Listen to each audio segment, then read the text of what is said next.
ચેતર વસાવા અને ચેતર વસાવાની સાથે સાથે જો એક બીજા કેસની વાત કરવામાં આવે, એ કેસ છે ભરૂચનો, જે મેટ્રોપોલિટન કંપનીમાં જે બ્લાસ્ટ થયો હતો અને એ સમયે જે ચેતર વસાવાની બબાલ થઈ હતી. રોશન વસાવા આપણને બધાને ખબર છે, વિડીયો પણ વાયરલ થયો હતો. આ આખા કેસને લઈને હવે શું અપડેટ છે ને ખાસ કરીને આમ આદમી પાર્ટી હવે શું કરવાના મૂડમાં છે એની વિગતે ચર્ચા કરીશું. નમસ્કાર, હું છું ઉજ્જવલ અને આપ જોઈ રહ્યા છો નિર્ભય ન્યૂઝ. માત્ર 50,000 ભરી અને ડ્રોન વસાવો. ડ્રોન વ્યવસાયની અંદર કમાવો 7 થી 8 લાખ રૂપિયા પ્રતિ વર્ષ. ગુજરાતના ખેડૂતોની પહેલી પસંદ. તો આજે જ સંપર્ક કરો. એક તરફ આમ આદમી પાર્ટીની મુશ્કેલીઓ એટલા માટે પણ આદિવાસી વિસ્તારમાં વધી રહી છે કારણ કે ચેતર વસાવા હાલ જેલમાં છે.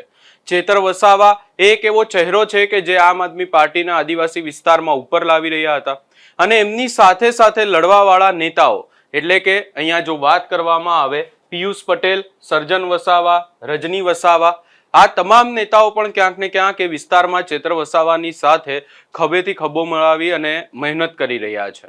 પરંતુ આ તમામ ચર્ચાઓની વચ્ચે હવે આમ આદમી પાર્ટી શું કરવાના મૂડમાં છે? કારણ કે આપણને બધાને ખબર છે કે જે જીઆઈડીસીમાં મેટ્રોપોલિટન કંપનીનો આખો કિસ્સો સામે આવ્યો હતો કે જ્યાં બ્લાસ્ટ થયું હતું, ત્યારબાદ જે અનેક મજદૂરો છે એમના ક્યાંક ને ક્યાંક મોત પણ થયા હતા અને આખી બાબતને લઈને ચેતર વસાવા ત્યાં પહોંચ્યા હતા. આપણે જોયું હતું કે વિડીયો પણ વાયરલ થયા હતા. રોશન વસાવા સાથે આખી બબાલ થઈ હતી અને હવે આ તમામ ચર્ચાઓની વચ્ચે આ જે અન્ય નેતાઓ છે આમ આદમી પાર્ટીના, અહીંયા જો વાત કરવામાં આવે, રજની વસાવા, સર્જન વસાવા, પિયુષ પટેલ અને અન્ય એક નેતા છે કે જેમની પોલીસ દ્વારા ધરપકડ કરવામાં આવી છે. આ આખો કેસ હાલ કોર્ટમાં ચાલી રહ્યો છે. આ તમામ ચર્ચાઓની વચ્ચે હવે અહીંયા એક પોસ્ટર વાયરલ થઈ રહ્યો છે, લોકશાહી બચાવો જનહિત માટે લડત, અને અહીંયા વાત કરવામાં આવી છે ચેતરભાઈ વસાવા, રજની વસાવા, સર્જન વસાવા, પિયુષ પટેલની.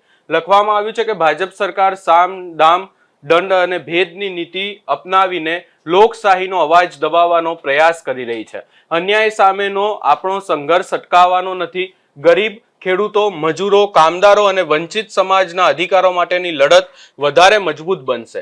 આપણા આગેવાનોના સમર્થનમાં લોકશાહી બચાવવા માટે ભરૂચ કલેક્ટરશ્રીને આવેદનપત્ર પાઠવવાનો કાર્યક્રમ યોજવામાં આવ્યો છે, જેમાં આપ સૌ મોટી સંખ્યામાં ઉપસ્થિત રહેશો એવી વાત કરવામાં આવી છે. અને અહીંયા તારીખ જે છે એ આવતીકાલની આપવામાં આવી છે. સ્થળ કલેક્ટર કચેરી ભરૂચ અને સવારે 11 વાગે આવેદનપત્ર આપવામાં આવશે. અને આવેદનપત્ર જે પ્રદેશ સંગઠન મંત્રી નર્મદા જિલ્લા આમ આદમી પાર્ટીના જે પ્રમુખ છે નિરંજનભાઈ વસાવા, તેમના દ્વારા આપવામાં આવશે.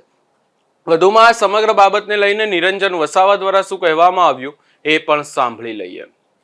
મેટ્રોપોલિટન કંપનીમાં જે બોઇલર ફાટવાથી કામદારોના મૃત્યુ થયા, કામદારો દાઝી ગયા હતા, એમના ન્યાય માટે 7-8 દિવસ બાદ કામદારોના પરિવારે ધારાસભ્ય શ્રી ચૈતરભાઈને રજૂઆત કરી.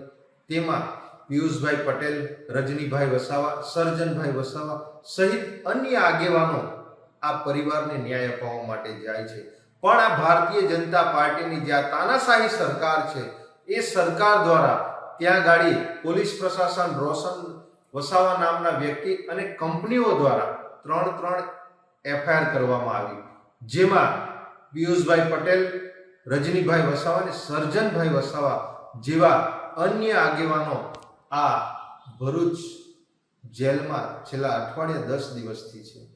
તેમના ન્યાય માટે આપણે સૌ સાથે મળીને સોમવાર તારીખ 13/7/2026 ના રોજ સવારે 11 વાગે આપણે સૌ સાથે મળીને આ લોકોના ન્યાય માટે કલેક્ટર સાહેબશ્રીને રજૂઆત કરવા જવાનું છે.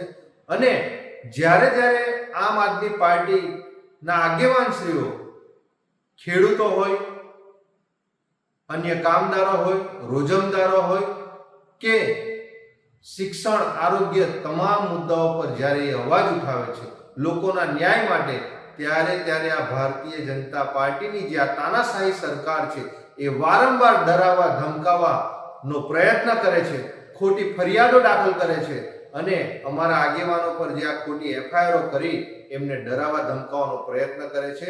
તો આપણે સૌ સાથે મળીને આ તમામ આગેવાનોના ન્યાય માટે આપણે કલેક્ટર ઓફિસ ખાતે આપણે જવાનું છે.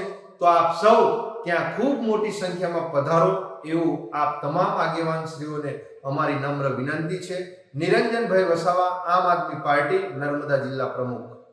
અહીંયા માત્ર ને માત્ર આ પહેલી વાર એવું નથી કે આવેદનપત્રો આપવામાં આવી રહ્યા છે, પરંતુ સવાલ એ પણ ઉભો થઈ રહ્યો છે કે આ આવેદનપત્રો તો આપવામાં આવી રહ્યા છે, પરંતુ એની શું અસર થઈ રહી છે? કારણ કે હજી સુધી કોઈ પણ પ્રકારે વાત કરવામાં આવે તો આ જે પિયુષ પટેલ હોય, સર્જન વસાવા હોય, રજની વસાવા એમની વાત હોય કે પછી ચેતર વસાવા ને એમની સાથે જે અન્ય ખેડૂતો પણ જેલમાં છે, એમના પત્ની પણ જેલમાં છે, એમની વાત હોય, આ તમામ બાબતોને લઈને હાલ કોર્ટમાં તારીખો ઉપર તારીખ પડી રહી છે, પરંતુ હજી સુધી આ તમામ બાબતે કોઈ પણ પ્રકારે કોઈ વાત કરવામાં નથી આવી કે ક્યારે આખા કેસમાં સુનાવણી થશે, ક્યારે ન્યાય મળશે. ખાસ કરીને જો વાત એવી કરવામાં આવે તો આદિવાસી સમાજ દ્વારા તો એવી વાત કરવામાં આવી રહી છે કે અમને ન્યાય જોઈએ જ છે, અને ચેતર વસાવા ઉપર જે કેસ કરવામાં આવ્યા છે, આજે અન્ય નેતાઓ ઉપર કેસ કરવામાં આવ્યા છે, એ ખોટા કેસ છે અને ખોટી રીતે કરવામાં આવ્યા છે. હવે જોવાનું રહેશે કે આવતીકાલે જ્યારે આખું ભરૂચ કલેક્ટર કચેરી આવેદનપત્ર આપવામાં આવશે ત્યારે કેટલા લોકો ભેગા થાય છે અને કઈ પ્રકારની માંગણી કરવામાં આવે છે. આ સમગ્ર બાબતે તમારો શું અભિપ્રાય છે એ અમને કમેન્ટ કરી જરૂર જણાવશો ને અમારી ચેનલ નિર્ભય ન્યૂઝને લાઇક, શેર, સબસ્ક્રાઇબ કરવાનું ભૂલશો નહીં.